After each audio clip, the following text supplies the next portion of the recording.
감사합니다. 오늘 우리가 함께 나눌 말씀은 에베소서입니다. 에베소서 4장 1절로 16절까지의 말씀을 함께 보도록 하겠습니다. 에베소서 4장 1절로 16절까지. 제가 가진 성경은 신약성경 313페이지입니다. 우리는 계속해서 에베소서의 말씀을 통해서 하나님의 은혜를 함께 나누고 있습니다. 바울은 3장까지 여러 어려움에도 불구하고 교회가 그리스도 안에서 어떤 공동체인가, 어떻게 부르심을 받은 자들인가, 이러한 사실들을 이제 3장까지를 통하여 이야기해 주고 있었습니다. 그래서 3장까지의 내용을 크게 정리해 보면 1장에서는 어떤 내용이었냐면, 삼위 하나님께서 하늘에 신령한 모든 복들을 이제 우리에게 다 주셨기 때문에 우리가 하나님을 찬양하기에 마땅하다, 하나님은 찬양받으시기에 마땅하다, 이런 이야기를 1장에서 이제 해주고 있었습니다. 그러한 삼위 하나님의 그 은혜의 결과가 무엇이었는가? 그게 교회다, 이런 이야기를 했지요. 그 영광의 충만한, 그리스도의 영광의 충만함을 이 땅 가운데서 나타내는 공동체로 교회를 세우셨다. 그래서 각 개인의 구원의 일들이 결국에는 그 교회로서 이렇게 나타나게 되었음을 1장에서 이야기해주고 있었지요. 하나님의 소망, 하나님의 꿈, 하나님의 유업, 하나님의 지극히 크신 능력으로 그렇게 세우신 공동체가 교회다, 이런 이야기를 이제 1장에서 해주고 있었습니다. 그리고 2장에서는 무슨 얘기했는가? 허물과 죄로 죽었던 그 너희를 살리셨다, 이런 이야기가 우리를 살리셨다, 우리 모두를 살리셨다, 이야기가 2장에서의 이야기였죠. 살리셔서 일으키시고 그리스도와 함께 하늘의 보좌에 함께 앉히셔서 그리스도의 통치에 동참하게 하신 공동체가, 그 영광스러운 공동체가 교회다, 이런 이야기가 2장에서의 이야기였습니다. 그 통치에 참여했다는 사실들을 알려주면서 그리스도 안에서 이제는 한 몸, 한 세 사람, 한 세 존재, 하나 되게 하신 공동체가 교회요, 하나님의 나라의 시민이며 하나님의 가족이고 하나님의 임재의 그 성전된 공동체가 교회다, 영광스러운 교회다, 그 교회됨을 2장에서 설명해주고 있었습니다. 그런데 왜 이런 강조가 있었는가 했을 때 우리가 3장에서 좀 더 구체적으로 생각해 볼 수 있었지요. 교회가 낙심하고 두려워하고 있었기 때문에 지금 그런 이야기들, 영광스러운 교회에 대한 이야기들을 이제 더 강조해서 해주고 있음을 우리가 함께 살펴보았습니다. 교회 성도들이요, 낙심하고 두려워하고 있었기 때문에 그랬다고요. 왜요? 분명히 예수를 믿고 이제 복음을 통하여서 그리스도의 구원의 풍성함을 알게 된 성도들인데, 그래서 은혜라고 말할 수 있는 여러 가지 기적과 어떤 체험의 일들도 있었고, 그 구원의 풍성함들을 이제 모르는 자들이 아니었는데, 그 구원의 복됨도 모르는 게 아닌데, 시간이 지나고 이제 얼마 정도의 시간이 흐른 다음에 믿음을 따라서 살아가는 교회로 살아갈 때에 너무나도 많은 낙심된 일들이 눈앞에 펼쳐져 있으니까, 그런 성도들이었기 때문에 이제 이런 이야기들을 바울 사도가 기억하게 하려고 이제 이런 얘기했음을 우리가 함께 3장에서는 살펴보게 되었었습니다. 바울의 편지를 받는 에베소 교회 성도들의 상황과 형편이 그런 형편이었다고요. 가장 크게는 자신들에게 복음을 전한 바울 사도가 그 복음으로 인해서 감옥에 갇히게 되었다는 이야기들을 듣게 된 것입니다. 그래서 감옥에 갇힌 상태가 되었고, 언제 이 사도가 풀려날지도 모르는 상황 속에서 사도의 소식을 들은 것이지요. 질문하게 된 거예요. 하나님은 왜 복음을 전하는 그 사도를 감옥에 갇히게 내버려 두셨는가? 질문할 수도 있고요. 도대체 교회로 살아간다는 것이 무엇인가 생각하는 현실적인 질문들이 이 성도들에게 생겨나게 된 것이에요. 더불어서 개인적인 일들도 이제 신앙을 지키고 있는데, 개인적인 여러 가지 일들도 그들에게 닥치게 된 것입니다. 신앙적인 의심이요.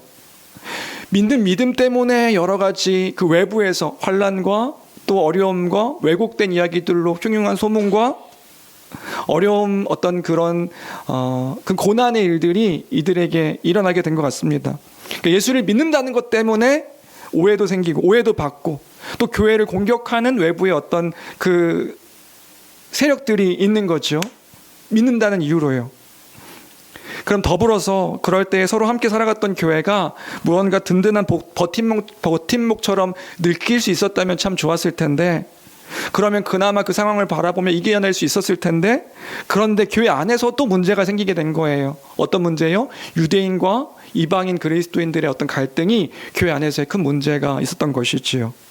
유대인은 유대인 나름대로의 어떤 신앙의 질서 안에서 이제 신앙을 지키려고 했었고, 이방인들은 그 복음 안에서 그 복음을 믿는 것을 따라 살아가는 데 있어서 이제 갈등이 크게 일어나게 되니까, 그러면서 복음으로 들었던 하나님 나라의 일들이 너무나도 피부에 와닿지 않는 그런 상황들을 만났던 것이 분명했던 것 같습니다. 도대체 구원받았다는 것이 무엇인가? 하나님 나라의 복음에 이미 임한 하나님 나라의 일들의 그 복음이 무엇인가? 이런 낙심과 두려움의 어떤 일들이 생기게 되었을 때에, 그런 교회를 향하여서 바울 사도가 감옥에 갇혀 있는, 같은 연금 상태에 있는 바울 사도가 쓴 편지가 에베소서였다. 그러면 그런 그 바울 사도가 교회를 향해서 권면했던 것은 무엇입니까? 낙심하지 말라라고 명령한 것이란 말입니다. 낙심하지 말고, 갇힌 것에, 이런 어떤 여러 가지 일들에 낙심하지 말고, 두려워하지 말고, 하나님께서 그럼에도 불구하고 그러한 때에도 여전히 구원의 일들을 이뤄가고 계심을, 하나님의 영광의 일들을 이뤄가고 계심을 목도할 것을, 그렇게 바라볼 것을 권면하고 그들 향해서 기도하고 있는 내용이 3장의 이야기였다. 우리가 이런 사실들을 3장까지를 통하여서 함께 이야기 나눴지요.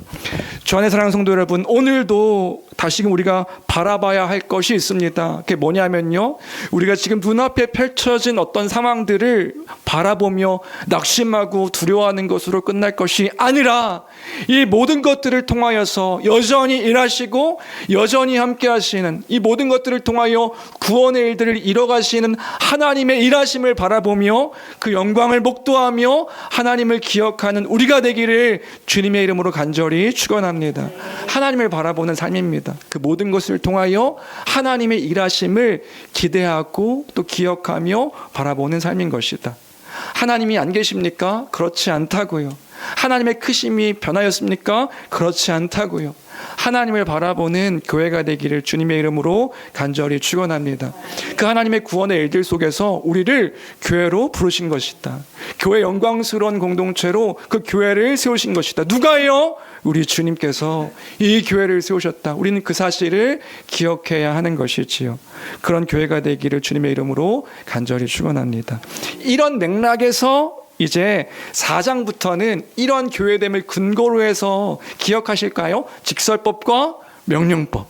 3장까지는 우리가 어떤 공동체인지 설명해 주고 있는 거예요. 직설법. 4장부터는 이제 명령하고 있는 거죠. 그러니까 주의 교회되게 하심을 기억해야 하여서 우리가 어떻게 살아가야 되는지를 이야기해 주고 있는 게 4장부터의 내용인 것이에요.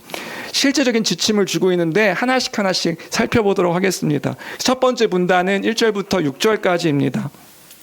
그래서 예수 그리스도의 교회가 된 성도들이 교회로서 각자가 어떤 마음과 태도로 이제 살아야 하는지를 말해주고 있는 게 첫 번째 문단이지요.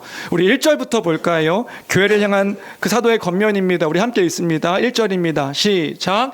그러므로 주 안에서 갇힌 내가,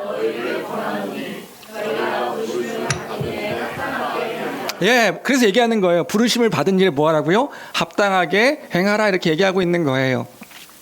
교회가 어떤 부르심을 받은 겁니까? 에베소서 2장 14절 생각하면 한 몸, 한 세 사람, 한 세 존재로 우리가 부르심을 받은 거라고요. 유대인과 이방인의 말로 다 할 수 없는 갈등이 있는데, 그 그리스도 안에서 그리스도의 피로 십자가로 말미암아 우리를 그 율법으로 맡긴 담을 허셔서 그 하나 되게 할 수 없는 자들을 하나 되게 하신 부르심입니다. 교회로서 부르신 부르심이라고요. 그래서 이제 한 세 사람, 한 세 존재, 한 몸 하나 되게 하셨다. 그 부르심이요. 하나님 나라의 백성된 부르심으로 우리를 부르셨다고요. 하나님 나라의 가족, 이제는 하나님을 한 아버지라 부르며 한 가족된 공동체로 우리를 부르셨다고요. 하나님의 임재의 공동체입니다. 그런 성전으로 우리를 부르셨다고요. 유대인과 이방인들이 갈등할 수밖에 없는 전혀 다른 사람들을 예수 그리스도 안에서 십자가로 어떻게 하나 되게 하셨는지를 기억하는 그 부르심. 에클레시아 기억할까요? 교회가 뭐죠? 교회란? 에클레시아인데 교회가 뭐죠? 그리스도의 부름받은, 하나님의 부름받은 공동체. 그래서 우리라고 하죠. 개인을 교회라고 하지 않습니다. 공동체. 그래서 이번 주중에 번개 퀴즈 낸 그 친구들, 성도들도 있어요. 교회란, 그러니까 번개 퀴즈 하니까 다 답이 왔어요. 공동체. 우리. 그런데 부름받은 공동체라고요. 누구의 부름이요? 우리 주님의 부름받은 공동체가 교회다. 그런 존재임을 기억해서 주님의 부르심 받은 공동체라고요. 내가 임의로 와서 교회가 된 게 아니라 주님이 우리를 부르셔서 주님이 하나 되게 하신 공동체임을 기억하여서 부르심에 합당하게 행하라고 그렇게 이야기하고 있는 것을 기억할 때에 그 합당한 삶이 무엇인가 2절부터 이야기해주고 있는 거예요. 우리가 교회로 부름받았다면 어떤 삶이 마땅한데 2절 3절입니다. 우리 2절 3절 같이 함께 읽어볼까요? 함께 읽겠습니다. 시작. 모든 겸손과 온유로 하고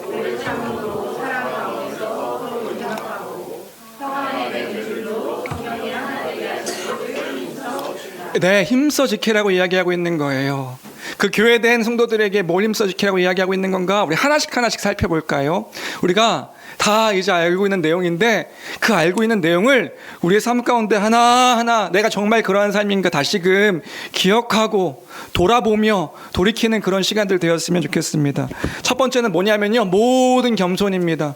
교회 성도들에게 부르심이 합당하게 생활하라고 말하면서 지금 말하고 있는 게 모든 겸손으로 하라고 이렇게 명령하고 있다. 겸손이 무엇인가요? 겸손은 나보다 남을 더 나은 자로 여기는, 이것이 몇 번 한 것 같은데, 낮게 여기는 게 아니라 더 나은 자로 여기는 것이 겸손입니다. 아, 나는 겸손하게 라고 얘기하면서 내가 저 사람보다 더 높지, 이게 아니라 나보다 더 다른 사람을 나은 자로 여기는 것이 성도가 보여야 될 겸손의 태도다. 자신이 더 높은 사람이라는 태도를 버리고 다른 사람을 더 높은 사람으로 그렇게 여기는 태도, 이게 겸손입니다. 이 반대가 교만이겠지요.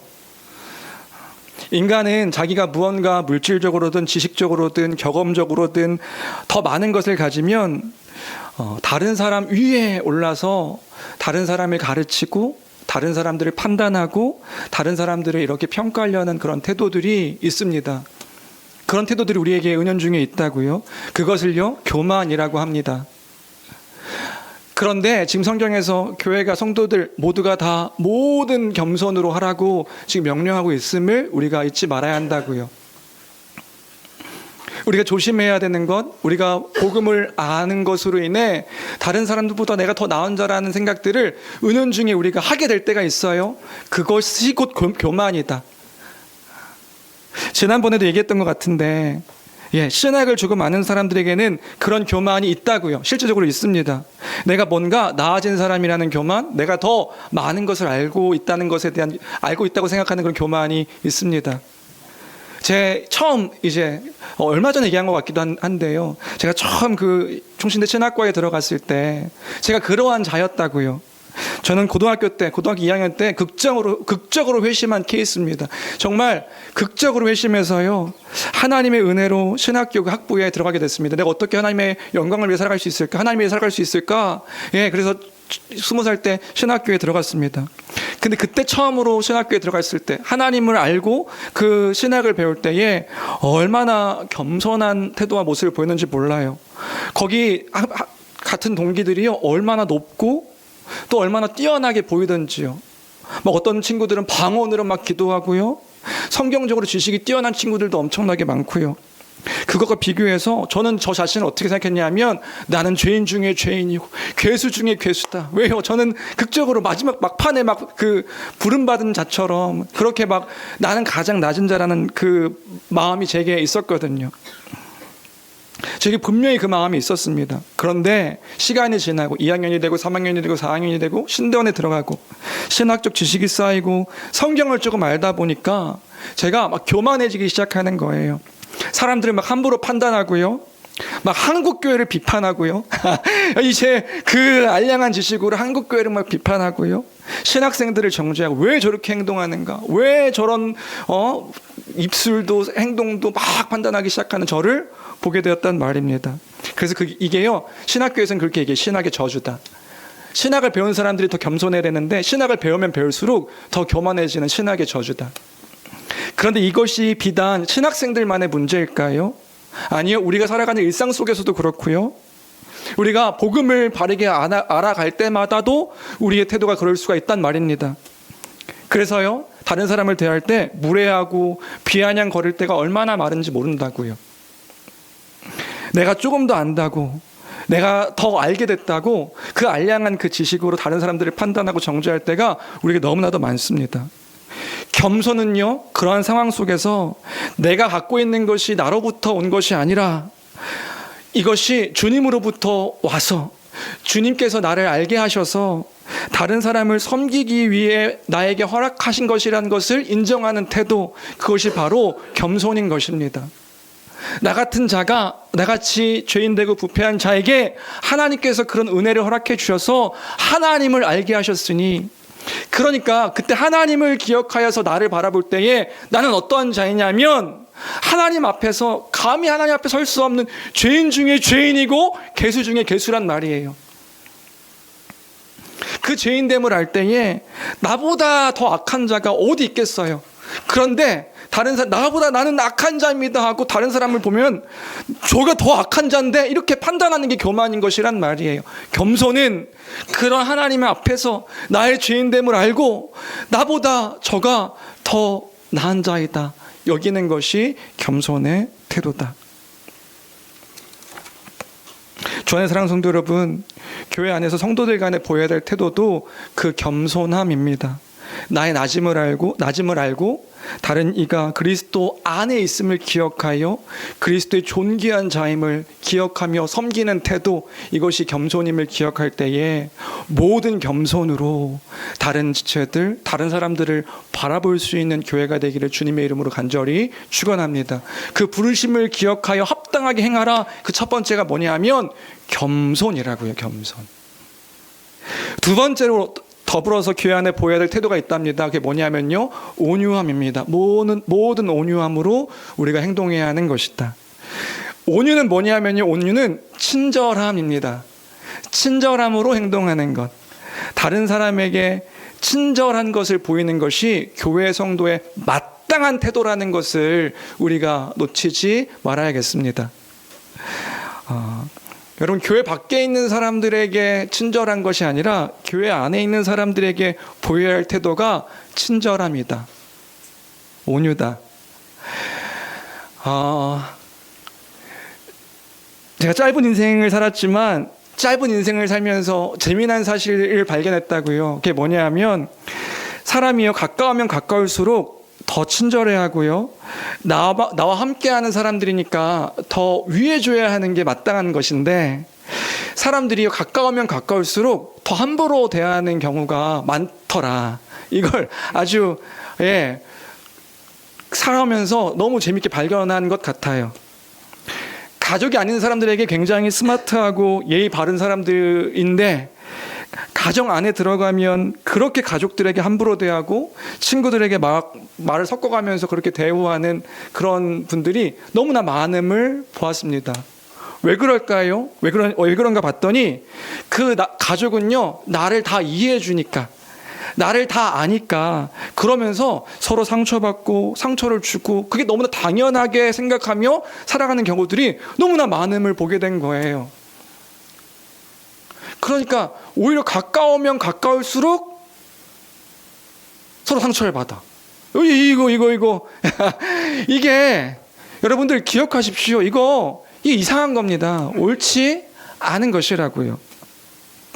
제가 성경을 보면서 알게 된 것은 무엇인가 하면요, 가까우면 가까울수록 우리가요 더 바른 태도를 보여야 하는 것이 주님께서 우리에게 원하시고 명령하신 뜻이라는 것을 보게 되었습니다.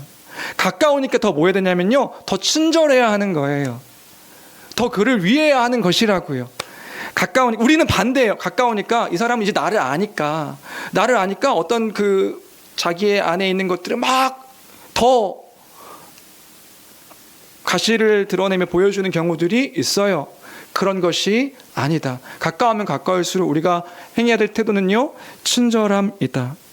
내 몸처럼 생각해야 되는 것이란 말이죠. 이게 또 반대가 돼서 내 몸이니까 막 함부로 내 몸이잖아 함부로 대하는 경우들이 있어요. 그게 아니란 것이죠. 내 몸이니까 더 소중하게 여기고 아끼고 그만큼 아껴야 된다라는 존재의 그 인식이 필요한 거예요. 왜요?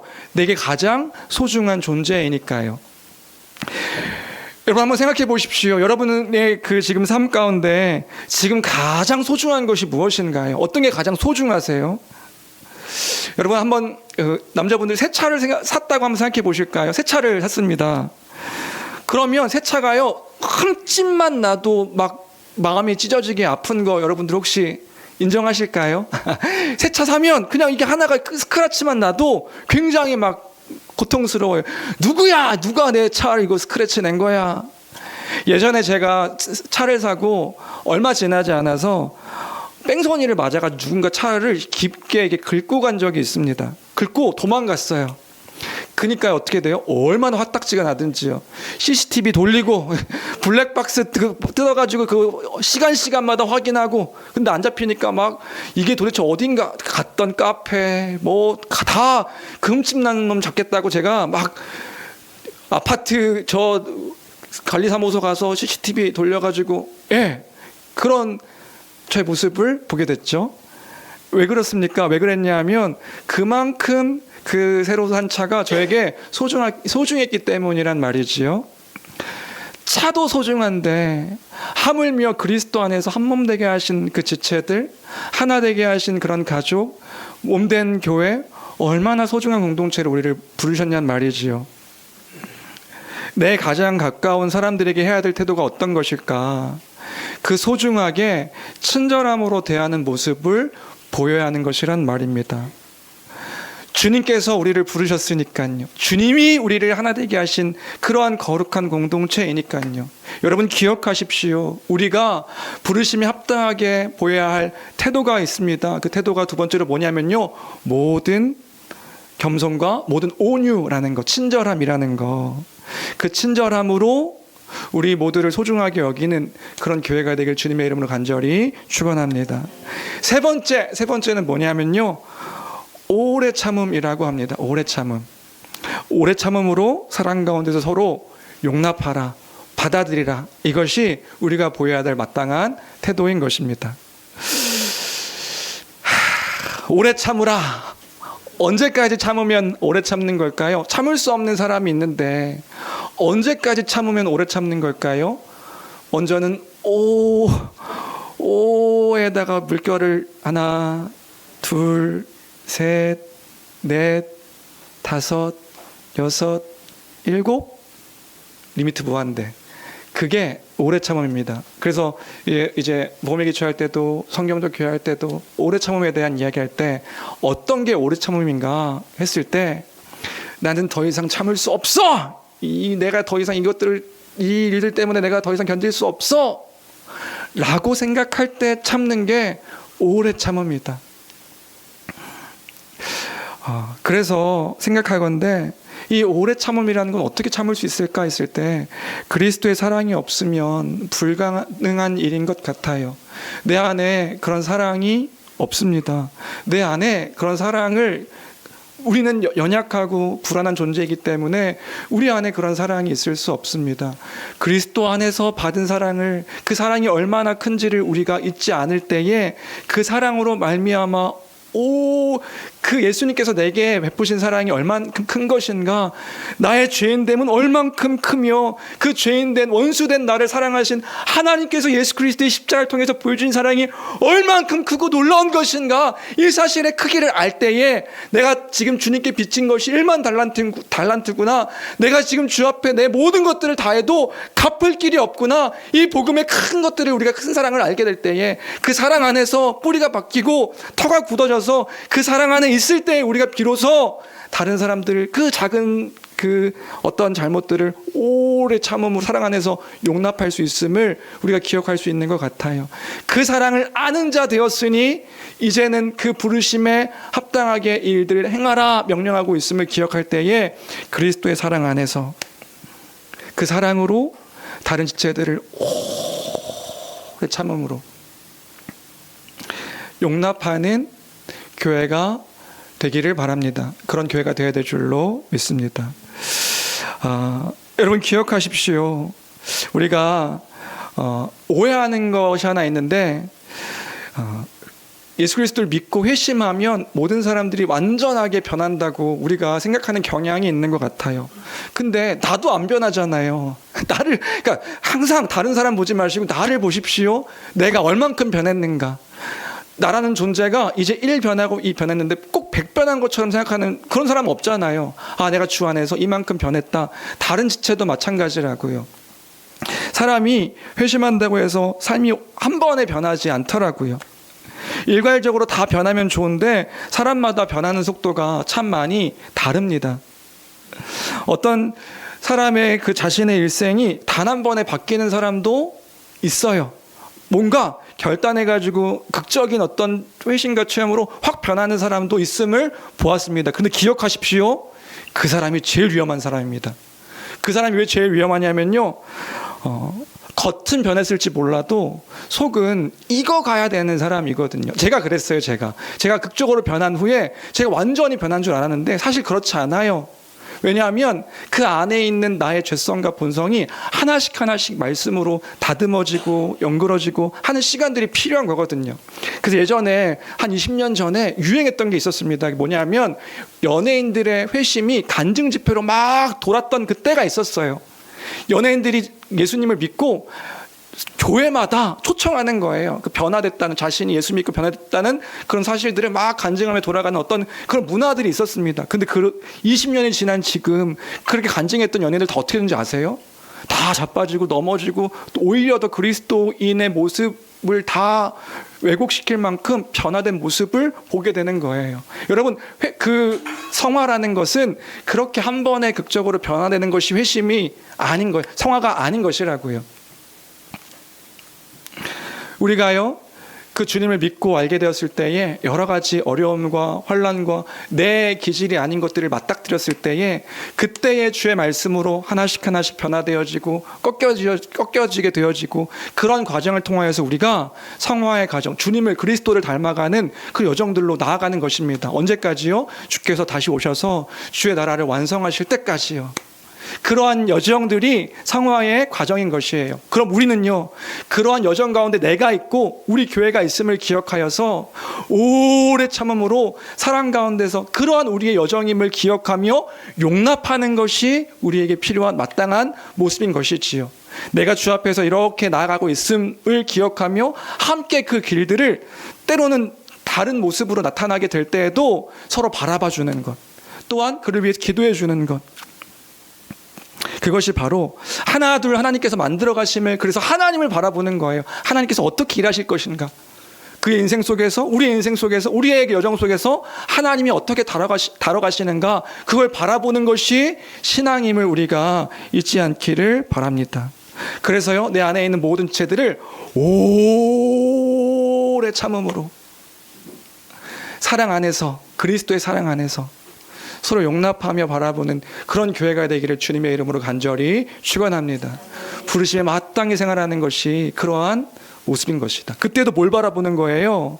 그를 바라보는 것이 아니라 그를 통해서 일하고 계시는 하나님을 기억하는 것이라고요. 하나님께서 여전히 일하고 계시다. 그럼 그때 하나님의 마음으로 우리는 어떤 일들을 해야 하는 것인가 돌아봐야 되는 것이지요. 그 세 번째 해야 하는 일이고요. 네 번째는 3절입니다. 3절이 뭐죠? 우리 같이 함께 읽어볼까요? 함께 읽겠습니다. 시작. 평안에 매는 줄로. 네, 그때에 평안에 매는 줄로 누가 하나 되게 하셨다고요? 성령이 하나 되게 하신 것을 힘써서 지켜라. 이것이 지금 네 번째로 교회가 행해야 할 일임을 알려주고 있습니다. 여러분 기억하십시오. 힘써 지키는 것이에요. 그냥 얌전히 있고 믿으니까 스스로 변화되어지는 일들이 아닌 것이라고요. 그런 태도들이 아니라 힘써서 지켜야 될 부분인 거예요. 여기서 힘써 지키라, 그 의미는 뭐냐면요, 열심을 다해라, 서둘러서 온갖 노력을 다해라. 이게 지금 힘써 지키라는 것의 의미입니다. 우리 의지를 가지고 그 하나님께서 지금 이루신 일들을 기억하여서 우리가 의지를 가지고 해야 할 일들이 지금 이것이라고요. 하나 되게 하신 것. 아, 주님이 하나 되게 하셨으니 내가 힘써서 이 하나 되게 하신 것들을 지키는 게 주께서 우리에게 요구하시는 거구나, 우리가 잊지 말아야겠습니다. 여러분, 비단 다른 사람들에게 요구해야 될 것이 아니라고요. 누가 힘써서 지켜야 되는 거라고요? 내가요. 내가 부르심 받은 내가 힘써서 지켜야 할 일임을 우리가 잊지 말아야겠습니다. 그래서 이러한 네 가지 일들을 기억할 때에 여러분, 다른 사람을 먼저 생각하는 것이 아니라 내게 이런 태도가 있는지를 다시금 이 아침에 돌아보고 기억하고 생각하는 그런 교회가 되었으면 좋겠습니다. 어떤 그 불편한 사람, 미운 사람을 먼저 생각하는 것이 아니라 내가 누군가에게 미운 사람이 되고 있지는 않은가, 내가 겸손을 보이며 교회 안에 그렇게 살아가고 있는 삶의 모습인가, 내가 친절함으로 다른 사람을 대하고 있는가. 가깝기 때문에 더 무례하거나 왜곡되이 행동하는 것이 아니라 더 가까운 그들에게 친절함을 통하여서 가정에서나 또 교회에서나 만나는 많은 사람들에게서나 내가 친절함을 보이고 있는가. 내가 오래 참음 가운데 다른 사람들을 용납하고 있는가. 내가 성령이 하나 되게 하신 것을 그냥 가볍게 여기고 있지는 않은가, 힘써 지키고 있는가 돌아보는 이 아침 되기를 주님의 이름으로 간절히 축원합니다. 그래서요, 이런 행위들을 이제 이야기하면서 4절부터 6절까지 계속해서 뭘 이야기하고 있냐면 하나 되게 하심을 강조하고 있는 게 4절부터 6절까지의 이야기입니다. 우리 주님이 이런 일을 행하셨다는 거예요. 우리 4절부터 6절까지 같이 함께 읽어볼까요? 함께 읽겠습니다. 시작. 몸이 하나요 성령도 한 분이시니 이와 같이 너희가 부르심의 한 소망 안에서 부르심을 받았느니라. 주도 한 분이시요 믿음도 하나요 세례도 하나요 하나님도 한 분이시니 곧 만유의 아버지시라. 만유 위에 계시고 만유를 통일하시고 만유 가운데 계시도다. 뭐가 강조되고 있어요? 하나요. 하나. 몸도 하나고 성령도 하나고 한 분이시고 부르심이 한 소망 안에서 내가 부르심을 받은 것이다. 하나 되게 하심을 강조하고 있는 것이 지금 4절부터 6절까지의 이야기인 거죠. 여러분, 눈에 펼쳐진 교회를 보고 그 현실을 보노라면 하나가 되게 하나라고 생각할 수 없을 만큼 처참하게 완전하지 못한 모습을 보일 때도 있습니다. 실제로 하나가 아닌 것처럼 보이는 거예요. 그래서 우리가 이런 어떤 낙심과 의심의 일들이 생기게 되는 거죠. 이거 어려운데? 이거 불가능한데? 이거 아닌 것 같은데? 복음을 알고 교회가 되게 하셨다는 게 이런 건가? 이건 지금 현실적으로 하나 되게 하신 것이 아닌 것 같은데? 자꾸 무력하게 생각될 때도 있고, 이게 뭔가 불평과 불만으로 뭔가 무기력하게 보일 때도 우리에게 왕왕 있습니다. 저도 그 현실적인 교회를 바라보며 그 하나 되게 하셨다고 말씀하신 것들이 진짜 현실적으로 하나 되게 하신 것이 맞는가 의심될 때가 있어요. 그렇게 보일 때가 있지요. 그럼 그때 우리가 어떤 것들을 기억하고 바라봐야 될까요? 그럴 때 우리가 바라봐야 되는 건 뭐냐 하면 우리의 어떤 현실이 지금 보여져 있는 상황이 우리의 현실이 아니라 삼위 하나님의 그 일하심과 그분의 말씀을 통해서 지금 무엇을 행하셨는지를 기억하는 것이 우리의 그 복음 가운데서의 믿음이란 사실을 우리가 잊지 말아야 되는 것이란 말이에요. 하나님께서 그 당신의 영광을 위하여 그리스도의 십자가를 통해 그 복음 안에서 우리를 하나 되게 하셨다고요. 에베소 교회가 완전히 평안한 상태였기 때문에 이 이야기를 한 것이 아님을 우리가 기억해야겠습니다. 여전히 갈등 상태였다고요. 무언가 냉랭하며 열심을 잃어버리고 유대인과 이방인의 사이 여러 갈등 속에서 서로가 하나 될 수 없다고 생각하는 그런 상태가 맞습니다. 에베소 교회의 성도들의 상태였다고요. 그래서 그러면 하나님의 일하심이 가짜입니까? 아니요, 하나님의 일하심이 가짜가 아니죠. 그럼 누가 가짜입니까? 우리가 엉터리 같은 우리가 가짜인 것이지요. 우리의 삶이 그 복음 안에서 말씀 가운데 순종하지 아니하는 우리의 삶이 가짜인 것이지요. 그럼 우리의 삶이 가짜니까 끝난 것입니까? 아니요. 그것이 아님을 기억하게 한 것이라고요. 그럼 우리는 기억해야 되는 거예요. 주의 말씀이 무엇인가? 그 주의 뜻이 무엇인가? 우리를 지금 어떻게, 우리를 통하여 무엇을 지금 행하고 계신 것인가? 그 성령 안에서 하나 되게 하셨다. 하나 되게 하신 것을 힘써 지키라.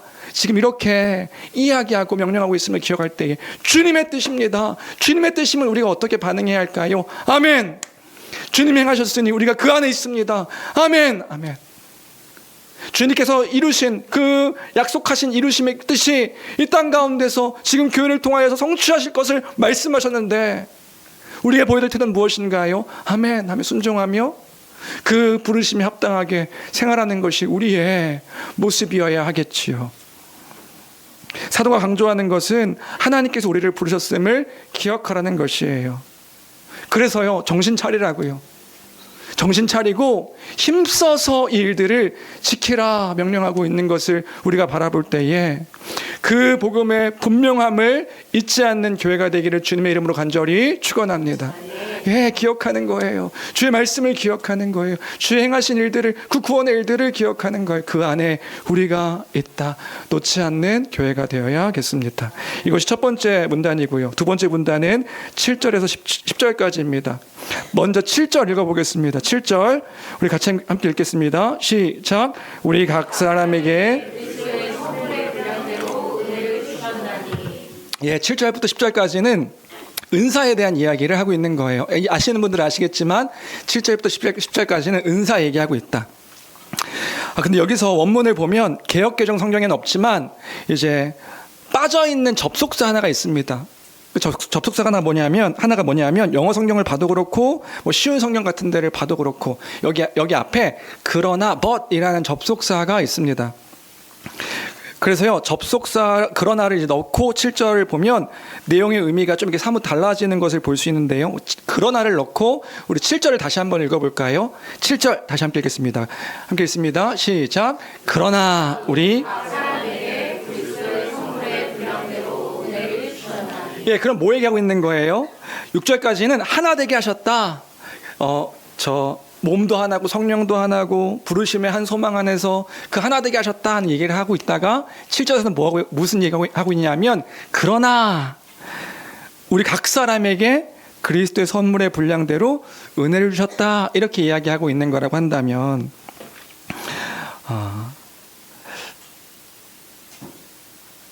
7절에서 이제 그런 얘기를 하고 있다고 한다면 하나 되게 하셨지만 그리스도 안에서 그 은사를 각기 다르게 허락해 주셨다 이 얘기를 하고 있는 게 지금 7절부터 10절까지 내용이라는 거 혹시 이해가 되실까요? 그래서 은사는 각 사람에게 이렇게 각기 분량대로 다르게 나눠주신 것이 은사다. 하나 되게 하신 것을 힘써 지키기 위하여서 우리 주님이 우리에게 뭘 허락해 주셨냐면 서로 각자 다르게 은사를 허락해 주셨다 그 얘기를 하고 있는 거예요. 모든 사람이 똑같은 은사를 받는 것이 아니라 교회 하나됨을 지키기 위해서 우리 주님께서 주님의 것을 나눠주셨는데 각자에게 그 분량대로 나눠주신 선물이 은사다. 오늘 은사에 대한 이야기를 다 다룰 수는 없습니다. 우리 교회 성도들은 이미 은사에 대한 이야기들을 이제 들었기 때문에 이제 복음의 기초나 또 복음 이야기 나눌 때에 교회에 대한 이야기 나눌 때 은사에 대해서 좀 더 분명히 이해하면 좋을 것 같고요. 근데 분명히 기억해야 될 것은 뭐냐 하면 하나 되게 하셨지만 모든 사람들을 똑같은 사람으로 똑같이 만드셨다는 것은 아니라는 사실을 우리가 기억해야겠다. 서로 재능이 다르듯이 주님께서 우리에게 허락하신 은사가 서로 다른 것이다. 다른 것을 통해 그 영광의 분깃의 총합이 그리스도 주님의 영광을 드러내는 공동체로 우리를 세우셔서 그렇게 힘써 서로를 지키게 하셨다. 은사를 통하여서 이 사실을 우리가 기억하는 이 아침이 되었으면 좋겠습니다. 마치 어떤 분들은 예수 믿는 사람들이라고 한다면 은사들이 동일해야 된다고 생각하시는 분들이 계세요. 특별히 이제 방언이라는 은사를 생각해 보면 모든 사람들이 방언을 다 받아야 된다고 이야기하시는 분들도 계시지요. 또 어떤 분들은 그 방언의 은사를 받은 것으로 자신의 은사를 은근히 자랑하시는 분들도 있습니다. 나는 방언의 은사를 받았는데 당신은 그런 은사를 못 받으셨나요? 하면서 막 은근히 자랑하시는 분들.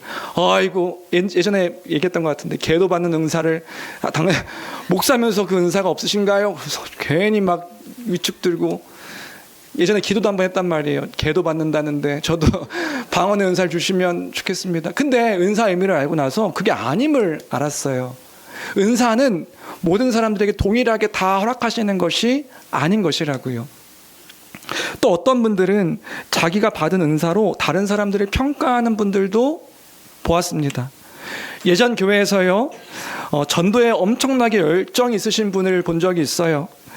그분은요, 주변 분들에게 다가가서 엄청나게 잘 섬기고 돌보고 복음을 전하는 것을 부끄러워하지 않는 분이 계셨거든요. 그 전도 팀장이기도 하셨는데, 예전 교회요. 예전 교회. 그분을 보면서 아, 긍휼의 은사가, 또 다른 사람을 섬기는 은사가 저런 것이겠구나, 그런 생각을 하고 제가 그분을 칭찬해 드린 적이 있습니다. 야, 되게 전도의 은사, 긍휼의 은사 되게 뛰어나신 것 같아요. 아, 참 훌륭하십니다. 이렇게 칭찬을 제가 해드렸거든요. 그런데 그분이요, 갑자기 표정이 변하시면서 정색하시는 거예요. 그럼 저한테 하시는 말씀이 뭐냐면, 그렇게 막 다른 사람들에게 섬기고 막 되게 아름답게 어려운 사람 찾아가서 그분 막 자기 사비를 들여가지고 막 돌보셨던 그분이, 제가 아, 참 그 전도의 섬김의 은사가 되게 특별하신 것 같습니다, 대단하십니다, 이렇게 칭찬했더니 저한테 막 정색하시면서 갑자기 이렇게 말씀하시는 거예요. 전도는 모든 사람이 다 해야 하는 것 아니냐고. 저만 이렇게 열심히 하는 것 같아서 힘들다고 저한테, 제가 얼마나 힘든지 아시냐고 저한테 그렇게 말씀하시는데 굉장히 당황했던 기억이 있습니다. 괜히 제가 칭찬해가지고, 그분은 정말 대단하십니다, 훌륭하십니다, 제가 괜히 칭찬해드렸다가 내가 얼마나 힘든지 아냐고, 지금 이렇게 나만 혼자 이렇게 교회 안에서 수백 명의 사람이 있는데 전도에 사람들이 관심이 없다고 저한테 막 정색하시는 것을 보고요, 괜히 말 걸었다. 그러니까 결국에는 자신처럼 행동하지 않은 많은 사람들을 정죄하고 있는 거죠. 여러분, 다르게 생각해야 되지 않을까요? 여러분, 이 복음 안에서 우리가 이 은사를 바르게 기억한다면 다르게 생각해야 되는 거예요. 주께서 내게 다른 지체들을 돌보는데 이런 주님의 은사를 허락해 주셨구나. 주님께서 내게 허락해 주신, 맡겨주신 은사인 것이구나. 여러분, 감사가 아니고 기쁨이 아니고 사랑이 아닌 그런 은사와 행동들은요, 교만입니다. 교만일 수 있는 것이라고요. 고린도전서 13장에서도 그런 얘기했죠. 수많은 은사, 방언이든 내 몸을 불살에게 내어줄지라도 사랑이 없으면 아무 유익도 없고 아무것도 아니라고 이렇게 말씀하셨습니다. 은사가 있는데 그 은사로 다른 사람들을 섬기고 돌보는데, 그런데 정작 그 모든 것 가운데서 주의 사랑을 잃어버리고 그 사랑 가운데서 그 일들을 행하지 않는다고 한다면 그것이 아무 유익도 없을 뿐만 아니라 아무것도 아니다, 이렇게 고린도전서 13장에서 이야기하고 있음을 기억할 때에, 여러분, 두 번째 문단을 통해서 우리가 잊지 말고 기억해야 될 것이 있습니다. 하나 되게 하신 교회를 위해서 각자에게 주님이 은사를 허락해 주셨다는 것. 그 은사의 목적이 무엇입니까? 주님의 몸된 교회를 지키라고, 섬기라고, 세우라고 우리에게 허락하신, 주님께서 허락하신 선물임을 기억하며 기쁘게 사용하는 것이, 그것이 은사임을 우리가 잊지 않고 놓지 말아야겠다는 말입니다. 그리고요, 서로 다른 은사를 허락해 주셨다는 거예요. 그러니까 우리가 기억해야 될 것은요, 나를 통하여 예수님이 드러나도록 다른 지체들을 섬기는, 이것이 선물이구나. 주님께서 내게 다른 지체들을, 어떤 부족한, 모든 사람들이 똑같은 은사를 가진 것이 아니기 때문에 어떤 사람들은 이것들이 부족할 수 있다고요. 그러면 그 부족한 걸 뭘로 채울 수가 있겠어요? 내가 받은, 주께 받은 그 은사를 통하여서 다른 지체를 온전하게 섬기는 것이 주님께서 우리에게 원하신 그 뜻임을, 그 은사를 통하여서 알게 하심을 우리가 기억할 때에 그러한 삶이다, 주님께서 맡겨주신 삶이다, 감사한 삶이다, 그렇기에 복된 삶이다, 그렇기에 교회된 우리다, 잊지 않는 그 말씀의 교회 모두가 되기를 주님의 이름으로 간절히 축원합니다. 우리가 지난번에 하이델베르크 교리문답 도둑질하지 말라, 이 명령 함께 살펴보면서 그걸 통해서 우리가 무엇을 기억하고 무엇을 배웠습니까? 하나님께서 우리에게 주신 선물, 재능, 은사, 물질, 그 모든 것이요, 다 주님께서 우리에게 맡기신 것이라고요. 주님의 것인데 주님의 것을 우리에게 똑같이 맡기신 것이 아니라 각자의 분량을 따라 우리에게 허락해 주신 것이라고요. 내 것입니까? 아니요, 주님의 것이에요. 주님께서 우리에게 허락하신 것들이에요. 내 마음대로 사용하는 게 하나님 앞에서 도둑질이라는 것을 우리가 함께 배웠다는 것 기억하실까요? 하나님의 것을, 하나님의 영광을 드러내기 위해 허락하신 것을 우리가 내 것인 것 마냥 사용하는 것, 그것이 남의 물건을 훔치는 게 이것이 죄악이어서 도둑질하지 말라 명령하신 것이 아니라, 주님께서 다른 사람에게 맡기신 것을 훔치는 게 도둑질이요, 하나님께서 우리에게 각자에게 맡기신 것을 제멋대로 사용하는 게 하나님 앞에서 우리가 도둑질이라는 사실을, 그 엄중함을 우리가 배웠다는 것 혹시 기억하실까요? 그렇다고 한다면 내가 받은 것, 내가 갖고 있는 것 누구의 것입니까? 주님의 것이에요. 그것이 우리의 믿음의 고백이라고요. 우리가 여러 가지 어려운 마음이 생길 때 보면요, 이런 질문들을 우리가 계속 하게 되는 것 같아요. 아까 그 성도님처럼요. 왜 나만이란 질문을 많이 하는 것을 보게 됩니다. 왜 나만 고생해야 되나? 왜 나만 참아야 되나? 왜 나만 섬겨야 되나? 왜 나만 봉사해야 되나? 그런데요, 기억하십시오. 먼저는요, 주님께서 그것을요, 나에게 먼저 보이신 태도인 것이라고요. 우리에게 은사를 허락해 주셨을 때요, 그 은사는요, 본래 누구의 것이에요? 우리 예수 그리스도, 우리 주님의 것이에요. 우리 주님이 이 땅에 계셨을 때에 먼저 우리에게 그 희생과 섬김과 봉사와 열심과 눈물과 아픔과 고난과 이 모든 희생을 우리 예수님께서 먼저 우리에게 본을 보여주신 거예요. 이 땅 가운데 본을 보여주신 그 본을 따라 당신의 제자들에게, 당신의 백성들에게, 그리스도 안에서 하나님 나라의 백성된 우리에게 그 본을 따라 걸어, 그 본을 따라 함께 살라고 명령하신 것이, 그래서 우리에게 허락하신 것이 은사인 것이지요. 몸된 교회를 함께 세워가라고요. 주님의 다른 지체들을 섬기도록 우리에게 명령하시며 그 길을 따라오라고 말씀하신 것을 우리가 기억하며, 그 부탁하신 것을 우리가 잊지 않을 때에 우리는 마치 십자가를 지고 주를 따르는 그 삶 자체를요, 순교지에 가서 순교하는 것을 주의 십자가를 지고 따르는 것이라고 착각하는 경향들이 있어요.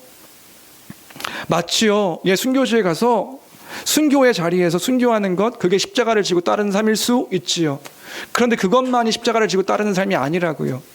주님께서 걸어가신 길을, 그 우리 예수 그리스도께서 걸어가신 그 남은 고난에 동참하여서 그 영광의 자리에 주님이 원하시는 그 영광의 충만함이 무엇인지를 따라가는 것이 예수 그리스도의 십자가의 본을 따르는 제자의 삶을 우리가 기억할 때에, 그래서요, 내가 있는 어떤 자리에서도 우리에게 맡아줘야 되는 건 뭐냐, 그리스도의 향기인 거예요.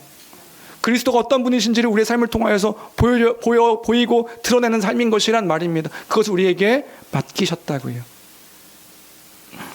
고난과 가시밭의 길인데 거기서 그리스도께서 가신 길을 따라서 부르심을 잊지 않고 살아가는 것, 평탄한 길만 있습니까? 아니요, 그렇지 않아요. 우리의 삶의 여정에 날마다 그 황금길, 레드카펫 깔린 그런 길만 있지 않다고요. 여러 가지 고난과 가시밭과 어려운 일들이 여전히 있지요. 그때에 우리가 기억해야 될 것은 무엇입니까?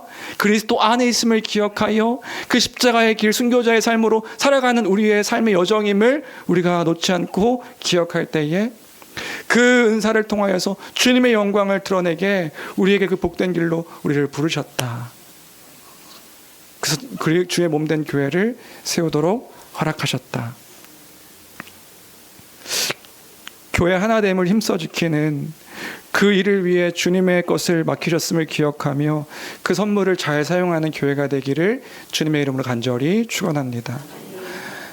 시간 관계상 여기까지 이제 해야 할 것 같은데요. 뒷부분은 그렇게 하나 되게 하신 것을 힘써 지키기 위해서 말씀을 전하는 직분자를 세우셨다는 거예요. 그래서 말씀을 통하여 하나님의 아들을 믿는 것과 아는 일에 하나가 되게 하심으로 그 믿는 것을 통하여 서로 그리스도의 장성한 분량까지 성장하게 하셨다. 그래서 그 안에 있을 때, 그 복음 안에 있을 때에, 그 복음을 기억할 때에 우리가 온갖 그 교훈과 그 사람의 교훈과 세상의 풍조에 흔들리지 아니하며 그리스도 안에서 그 장성한 분량까지 성장할 수 있음을 그 힘써 지키도록 말씀 가운데 거하게 그 직분자, 말씀을 전하는 직분자를 세우셨다는 게 뒷부분의 내용인데, 이건 다음 주에 생각하도록 하겠습니다. 그래서 우리가 여전히 그때에도 기억해야 될 것은 무엇인가요? 기억해야 될 것은 우리 주님이 이렇게 교회되게 우리를 영광스러운 공동체로 부르셨다는 거예요.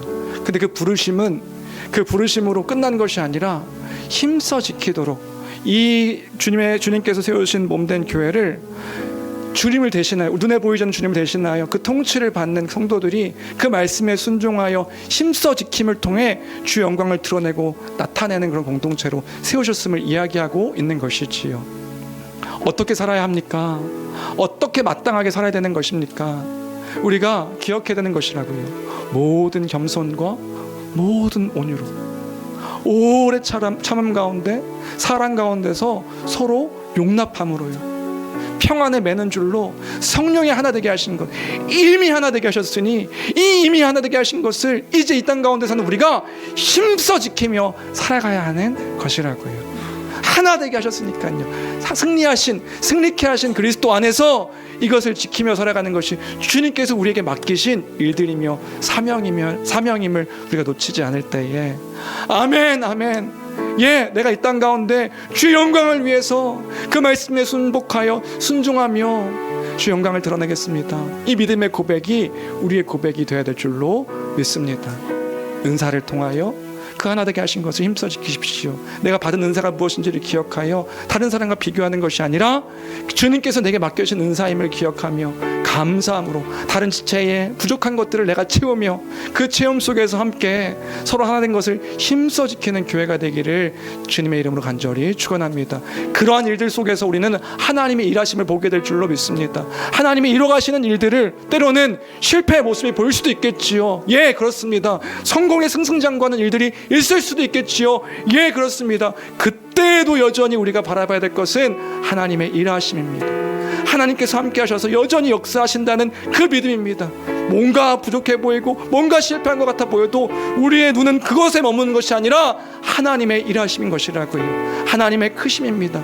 놓지 아니하며 이 모든 것들을 통하여 선을 이뤄가시는 하나님의 그 크심을 기억하는 교회가 되기를 주님의 이름으로 간절히 축원합니다.